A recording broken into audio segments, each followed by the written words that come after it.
बच्चे, आज हम पढ़ रहे हैं फिजिक्स। जो एयरमैन एक्स ग्रुप का एग्ज़ाम होने वाला है, उसके लिए तैयारी हमें करने के लिए आपको हम पहले बताएंगे कि इसका सिलेबस क्या क्या होता है, और सिलेबस के अकॉर्डिंग ही हमें अपनी तैयारी को करना है। तो सबसे पहले इसका सिलेबस देखो। जो ये ऑलराउंडर क्लासेस का पहले आपको थोड़ा परिचय दे दे। ऑलराउंडर्स क्लासेस ये ऑनलाइन है, और ये डिफेंस की कोचिंग करा रहे हैं बच्चे, ठीक है। ऑलराउंडर डिफेंस कोचिंग, और ये ऑनलाइन क्लास है बच्चे, है ना। ऑनलाइन क्लास का मतलब आप अपने घर बैठे अपने मोबाइल पे या अपने लैपटॉप पे या अपने जो भी डिवाइसेस हैं, टैबलेट्स हैं, या फिर आपके कंप्यूटर्स हैं, किसी भी डिवाइस पे जो आपके अवेलेबल हैं, उस पे आप इसको देख सकते हैं और डेली कर सकते हैं क्लास। क्योंकि ये क्लास डेली चलती है। आपका ग्रोथ एक लेक्चर देखने से नहीं होता है, आपको डेली ही क्लास करना पड़ता है। तो क्लास के लिए आप कांटेक्ट कर सकते हैं। हमारा व्हाट्सएप नंबर है 7009992605। ये ऑलराउंडर क्लासेस का नंबर है, इसको आप नोट कर लीजिए। और चूंकि ये डेली क्लासेस होते हैं, यूट्यूब पे आपको पूरी क्लास नहीं मिलेगी। आपको डेली क्लासेस जो क्लास लग रही है उसी में आपको पूरा डिटेल्स में मिलेगा, ठीक।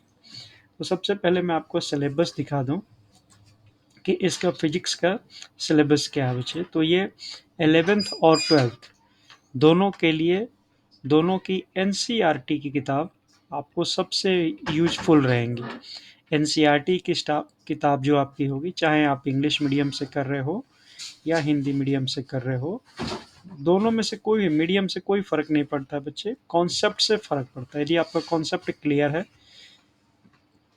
तो बहुत सारे बच्चे जो यूपी गवर्नमेंट से पढ़ रहे हैं या बिहार गवर्नमेंट से पढ़ रहे हैं या मध्य प्रदेश से पढ़ रहे हैं या राजस्थान से पढ़ रहे हैं, मोस्ट ऑफ द बच्चे जो हिंदी मीडियम वाले हैं, वो बच्चे बहुत ज़्यादा एयरमैन बनते हैं। ऐसा ना सोचे कि सर मैं तो एनसीईआरटी से नहीं पढ़ा हूँ, मैं तो स्टेट गवर्नमेंट के, उस स्टेट गवर्नमेंट के लैंग्वेज से हिंदी में पढ़ा हूँ। कोई फ़र्क नहीं पड़ता बच्चे। मैं आपको एश्योर करूँ, यदि आप देखें एयरमैन जो बच्चे बने हैं, वो हिंदी मीडियम वाले ज़्यादा बने हुए हैं। तो आपको मीडियम से पहले तो डरना नहीं है। जिस मीडियम में आपका कॉन्फिडेंस है, चाहे हिंदी में पढ़े होगा आपने तो हिंदी में ही सारा फिर से पढ़ लीजिए, या इंग्लिश में पढ़े होंगे तो इंग्लिश में पढ़ लीजिए। ऑलराउंडर क्लासेस आपको दोनों मीडियम में पढ़ाता है, ठीक है। क्योंकि हम कॉन्सेप्ट पढ़ाते हैं। कॉन्सेप्ट क्लियर हो जाए तो मीडियम कोई भी बैरियर नहीं होता है, मीडियम से कोई भी रास्ता आपका नहीं रुकता है बच्चे, ठीक है। तो आप इंग्लिश मीडियम पढ़े हो तो भी ठीक, नहीं पढ़े हैं तो भी ठीक, कोई ज़्यादा आपको सोचना नहीं है। आपको सोचना विचारना है तो रेगुलरिटी देखनी है, और अपने अंदर मोराल देखना। आपका मोराल हाई है तो आप कुछ भी कर सकते हैं बच्चे, ठीक है। ओके, हम स्टार्ट करते हैं। पहले सिलेबस देख लेते हैं। फिजिक्स का सिलेबस है एक्स ग्रुप के लिए, टेक्निकल के लिए। Physical world and measurement, kinematics, law of motion, ये सारा 11th और 12th को मिला के 20 लेसन्स का आपका पूरा सिलेबस है, ठीक है बच्चे। तो आपका सिलेबस ये है। और आपको किताब, मान लो आपको खरीदने की ज़रूरत नहीं है, आप किताब एनसीईआरटी की आप साइट पे जाइए, और एनसीईआरटी के साइट पे जाके आप जिस किताब को देखना चाहें वहाँ से, ये किताब का ईयर तो आपको 11th 12th का ही देखना है। सब्जेक्ट सेलेक्ट कीजिए यहाँ से, कौन सा सब्जेक्ट आपको चाहिए, और यहाँ से सेलेक्ट कीजिए कि कौन सी मीडियम में आपको बुक चाहिए। गो कर दीजिए तो आपकी वो किताब आ जाती है बच्चे, ठीक है। तो इस तरह आपको ये सारी किताबें उपलब्ध हो जाएंगी। मैं इन किताबों को ही आपके लिए नोट किया हूँ, ये आप दिखा रहा हूँ आपको, ठीक है। एक बार हिंदी में दिखाता हूँ, एक बार इंग्लिश में दिखाता हूँ। और जो इम्पोर्टेंट है, क्योंकि आपने पहला लेसन देखा, उसमें लिखा था फिजिकल वर्ड एंड मेजरमेंट, है ना बच्चे। आप सिलेबस देख लो, फिजिकल वर्ड एंड मेजरमेंट। तो आपकी जो किताब है 11th की एनसीईआरटी की, उसमें फिजिकल वर्ड आपका एक लेसन है और दूसरा लेसन है मेजरमेंट। तो हम पहले लेसन को ही आज देखते हैं, फिजिकल वर्ड। उसमें क्या क्या चीज़ें इंपॉर्टेंट है जो आपको ज़रूर पढ़नी चाहिए, और जिसमें से प्रश्न पूछे जाते हैं नॉर्मली, ठीक है बच्चे। तो देखो, फिजिक्स क्या होता है, इसमें टू मच में एग्जाम्स में इससे नहीं पूछा जाता है, ये आपका इंटरेस्ट होता है कि जो भी नेचुरल घटनाएं घटती हैं उसमें वैज्ञानिक तथ्य छुपे होते हैं, और वह कोई चमत्कार नहीं है, कोई उसमें देवी देवता या कुछ इस तरह की किसी की कृपा बरसाने वाली बात नहीं है। ये टोटल साइंटिफिक है, पूरा वर्ल्ड जो है साइंस बेस्ड है। और साइंस अंग्रेजी भाषा के जो साइंस वर्ड कहते हैं, एक्चुअल में इसका ओरिजिन है, उद्घाट जहाँ से उद्भव हुआ है वो हुआ है लैटिन भाषा के सींटिया वर्ड से। देखो स्पेलिंग मिलती जुलती थोड़ी सी है ना, तो सींटिया वर्ड से ही ये इंग्लिश में इसको साइंस कहा गया। इसका मीनिंग होता है जानना, और इसी को संस्कृत में बोलते हैं विज्ञान या ज्ञान, है ना। तो ज्ञान से ही, ज्ञान से ही, क्योंकि जानना को हम क्या बोलते हैं, ज्ञान बोलते हैं। ज्ञान मीन्स इसको आप ज्ञान बोलो, है ना। तो ये ज्ञान से ही विज्ञान की उत्पत्ति हुई है, या अरबी भाषा में इलम बोलते हैं। तो इलम का भी मतलब होता है ज्ञान, नॉलेज, जानना। और लैटिन भाषा कहता ही है कि इसका मीनिंग हुआ जानना। तो इन सब भाषाओं में ये चीज़ जो सामने निकल के आई है, इसी पे इसको नाम पड़ा है साइंस। तो साइंस क्या है, आज का नहीं है। जब से ह्यूमन बीइंग इस धरती पर आया है तब से वह खोज करते रहा है, और जो भी खोज किए जाते हैं वो सारी पुरानी मान्यताओं को ख़त्म कर देते हैं, और उसको वैज्ञानिक विधि से, वैज्ञानिक आधार से हम उसको सत्य को प्रकट, सत्य तो है ही, प्रकट कराने की जरूरत नहीं है, बट उसको ठीक ढंग से समझ लेने को ही हम साइंस कहते हैं। ठीक है। और साइंस का एक सबसे इम्पॉर्टेंट जो हिस्सा है वो है फिजिक्स या प्राकृतिक विज्ञान। तो प्राकृतिक भौतिकी कहते हैं, इंग्लिश में इसको फिजिक्स कहते हैं। और इसका भी संस्कृत में शब्द देखें तो भौतिकी हुआ है ना। और ग्रीक में ये जो शब्द है, ग्रीक भाषा के एक शब्द से उत्पन्न हुआ है जिसका अर्थ है प्रकृति, यानी प्रकृति मतलब भौतिकी, भौतिकी मतलब इंग्लिश में वर्ड इसको फिजिक्स कहते हैं बच्चे। ठीक है।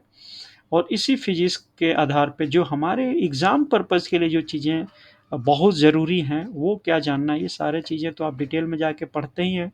जो इसके रिस्पेक्टिव सब्जेक्ट होते हैं उसमें तो जाके आपको पढ़ना ही है। लेकिन ये जो टेबुलेशन फॉर्म में चीज़ें दी गई हैं पेपर सेटर के दिमाग में, यहाँ से वो चीज़ें आ जाती हैं। क्योंकि जब भी पेपर सेट किया जाता है तो वो टू मच में डिटेल में नहीं जाता है, जो कुछ भी इंपॉर्टेंस दिया रहता है टेबुलेशन फॉर्म में वहाँ से क्वेश्चन पिकअप करते हैं। तो क्वेश्चन ऐसे ABCD पूछ देगा कि आप बताओ कि उप उपलाव्यता का नियम या उत्तोलक का नियम किस वैज्ञानिक ने दिया है। ए आर्किमिडीज, बी गैलीलियो गैलीली, सी क्रिश्चियन हाइगेंस, या डी आइजैक न्यूटन। तो यदि आपने इस टेबल को ठीक से याद किया हुआ है, क्योंकि ये बच्चे याद करने वाला ही सब्जेक्ट है, ये अंडरस्टैंडिंग का ये टॉपिक नहीं है, ये तो जो बच्चे ने याद किया है उसको ये क्लैरिटी है। तो आपको एक बार इसको याद करना पड़ेगा। यदि एक्स रे किरणें पूछें कि एक्स रे किरणें की आविष्कार या एक्स किरणें को खोजने में किसका योगदान रहा, उस वैज्ञानिक का नाम बताएं, तो W K रोजन है ना। इसी तरह ABCD कुछ भी नाम दिया रहेगा, यदि आप ठीक से याद किए हैं एक्स किरणें तो W K रोजन दे देंगे। तो ये आपको ये टॉपिक याद करना पड़ेगा बच्चे। ठीक है। जहाँ पे समझने वाली चीज़ें उसको हम समझाएंगे आपको, जो याद करनी है उसको लिख के पेपर पे फिर ठीक से याद कर लो, उसी के कंटिन्यूएशन में ये लिखा है ना। आपसे ये भी पूछ सकता है कभी कभी कि ये वैज्ञानिक किस कंट्री से बिलोंग करते हैं, किस कंट्री के हैं। तो चंद्रशेखर वेंकट रमन किस कंट्री से हैं और क्या उन्होंने आविष्कार किया, तो भारत से हैं। और अणुओं द्वारा प्रकाश का अप्रत्यास्थ प्रकीर्णन, ये उनका आविष्कार है या ये खोज उन्होंने किया है। तो इस तरह आपको एक बार फिर से लिख के याद करना पड़ेगा बच्चे। ठीक है। इसी तरह कुछ टेक्नोलॉजी हैं, प्रौद्योगिकी हैं, और उसके जो सिद्धांत है, प्रिंसिपल है, इससे भी एक क्वेश्चन आ सकता है। ये तो था कि वैज्ञानिक का नाम बताएं और उन्होंने कौन से आविष्कार किए और वो किस कंट्री से परटेन करते हैं, उनका कंट्री कौन सी है, किस देश के वो थे, है ना। इसी तरह दूसरा क्वेश्चन बन सकता है कि आपको टेक्नोलॉजी जो निकली हुई है, जैसे भाप इंजन निकला है, वो किस सिद्धांत पे काम करता है, या कंप्यूटर है वो किस सिद्धांत पे काम करता है, या लेसर है वो किस सिद्धांत पे काम करता है। तो एक क्वेश्चन यहाँ से भी बन सकता है। तो ये टेबल भी बच्चे आपके लिए बहुत इंपॉर्टेंट है। ठीक है। तो इसमें से दो ही चीज़ें आपको बहुत इंपॉर्टेंट है। जो पहला लेसन है कि आप ये बताएं कि किस वैज्ञानिक ने क्या आविष्कार किया, या एक ये भी क्वेश्चन आ सकता है, प्रकृति के मूल बल, फोर्स जो है, नेचुरल फोर्स है एक दूसरे में जो लगते हैं, जो कि बैलेंसिंग का काम कर रहे हैं, तो गुरुत्वाकर्षण का बल, इसमें प्र, अपेक्षित प्रबलता कितनी होती है, कितने इसमें बल होता है, तो 10⁻39 और उसका रेंज कितना होता है परास, तो आप बोलेंगे इन्फिनिटिव होता है, अनंत होता है। और किसके किसके बीच में लगता है, तो विश्व में स्थित सभी पिंड एक दूसरे से ये बल को प्रत्याशित, ये बल है, इस अपेक्षित प्रबलता है, ये बल को ये एक दूसरे को इस बल से ही स्थिर कर पाए हुए हैं। इसी तरह दुर्बल नाभिकीय बल, ये क्या होता है, इसकी वैल्यू ये 10⁻³ होता है। और बहुत कम और नाभिकीय अमाप या इक्विवेलेंट टू 10⁻16 एम में इसको आप इसका रेंज कह सकते हैं, ठीक है। और मीटर है इतना, 10⁻16 मीटर, यानी आप तो जानते ही हैं, अपने साइंस में तो ये छोटी सी बात है आप को सिखाना कि 1/10⁻1 मीन्स 10⁻⁻1, 1/100 मीन्स 10⁻⁻2। इसी तरह ये 10⁻16 है, तो आप समझ सकते हो कि 10 के बाद 16 जीरो लगेंगे तब जाके ये बनेगा, है ना। तो ये इतना छोटा सा बल, इतना छोटा सा इसका रेंज होता है बच्चे, ठीक है। इतने छोटे रेंज में एक दूसरे को टच करते हैं, ये एक दूसरे को लगते हैं, ठीक है। तो ये टॉपिक भी, ये पॉइंट भी आपको टेबुलेशन फॉर्म में जो दिया गया है यही है। तो ये सब बता रहा है प्रबल नाभिकीय बल जो होगा वो क्या होगा, या दुर्बल नाभिकीय बल होगा तो उसकी वैल्यू क्या होगी। ये वैल्यू आपने ठीक से बच्चे याद कर लिया है, तो ये क्वेश्चन यहीं से आपका काम बन जाता है, ठीक है बच्चे। तो ये फिर एक सारणी और भी है, इसको भी देख लो। प्रकृति के विभिन्न बलों प्रभाव क्षेत्रों के एकीकरण में प्रगति, तो भौतिकविद यानी वो जो वैज्ञानिक है, साइंटिस्ट, उनका नाम क्या है, तो आइजैक न्यूटन, 1687 में उन्होंने एकीकरण संबंधी उपलब्धियों के बारे में ये चीज़ निकाली थी। इसी तरह हैंस क्रिश्चियन आस्टर्ड 1820 में ये निकाले थे, इनके साथ माइकल फराडे का भी इसी समय 1830 में इसी विषय पर इनका भी आ, इनका भी योगदान रहा इस चीज़ को क्लैरिटी देने में। तो कभी कभी एक ही टॉपिक पे दो दो वैज्ञानिक भी काम किए हैं तो उनका नाम आ जाता है, या दो वैज्ञानिक एक ही टॉपिक पे एक ही टाइम पे काम किए हैं तो उनका भी इस तरह। तो ये जो टेबुलेशन फॉर्म में दिया गया बच्चे, ये सारी चीज़ें आप पढ़ने के बावजूद, ये टेबुलेशन फॉर्म मैंने जो 4 पॉइंट बताया, इसमें से कोई ना कोई एक क्वेश्चन ज़रूर ही पूछ लिया जाता है। और यदि आप सारांश देखना चाहें, summary of this lesson, lesson छोटा है इसलिए इसमें हम टू मच टाइम आपका वेस्ट नहीं कराएंगे, बट जो 4 मैंने आपको सारणी बताया है उस सारणी को आपको ठीक से पढ़ना पड़ेगा। तो भौतिकी का संबंध प्रकृति के मूल नियमों तथा उनकी विभिन्न परिघटनाओं में अभिव्यक्ति के अध्ययन से है, ठीक है। कभी कभी कुछ डेफिनेशन पूछता है, उसमें से ये बातें निकल के आ जाती हैं, ठीक है बच्चे। अब मैं आपको इंग्लिश में दिखाता हूँ, कुछ बच्चों को मान लो हिंदी समझ में नहीं आती है तो इसी चीज़ को इंग्लिश में देख लें, वही जो सेम थिंग है। या आप चाहें तो इंग्लिश हिंदी दोनों मिक्स करके पढ़ सकते हैं बच्चे, आपका और भी क्लैरिटी एग्ज़ाम्स के लिए, क्योंकि आगे चल के जो एयरमैन की ट्रेनिंग होती है वो इंग्लिश मीडियम में ही होगी। तो आप इंग्लिश को साइड में रख के ना चलें, आप इंग्लिश को साथ में लेके चलें, ताकि इंग्लिश भी इम्प्रूव होता रहे। वहाँ पे ट्रेनिंग करने जाएंगे तो वहाँ भी आपका नॉलेज इम्प्रूव पहले से रहेगा, तो पिकअप अच्छा से कर लेंगे, अच्छी तरह से ट्रेनिंग पास करेंगे, अच्छे आपको नंबर मिलेंगे, तो पहले पहले आपको एयरमैन बन के सर्विस नंबर भी आपका पहले मिल जाएगा, आपकी सीनियरिटी पहले होती चली जाएगी।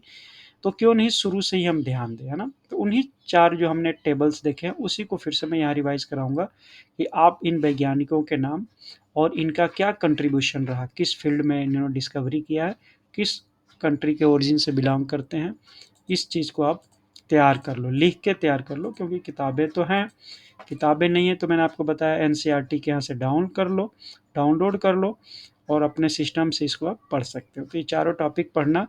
ऑलराउंडर क्लासेस में टेस्ट दिए जाते हैं ना बच्चे आपको, क्योंकि एग्ज़ाम जो भी हो रहे हैं एयरमैन के वो सीबीटी हो रहे हैं। CBT means computer based technology पे आपके टेस्ट होते हैं। तो ऑलराउंडर क्लासेस में भी सीबीटी बेस्ड की सॉफ्टवेयर है, आपको उसी के थ्रू ये पूरा जो समरी था मैंने बोला पढ़ लेना। उसी के थ्रू आपको टेस्ट भी अलॉट होंगे। तो यदि आपने ठीक से इसको पढ़ लिया, लेसन 1 को हमने चारों टेबल बताया, तो जो हमारा टेस्ट आज का होने वाला है, क्योंकि हर टॉपिक के बाद जो ही हम टॉपिक पढ़ाते हैं आपको टेस्ट अलॉट हो जाते हैं।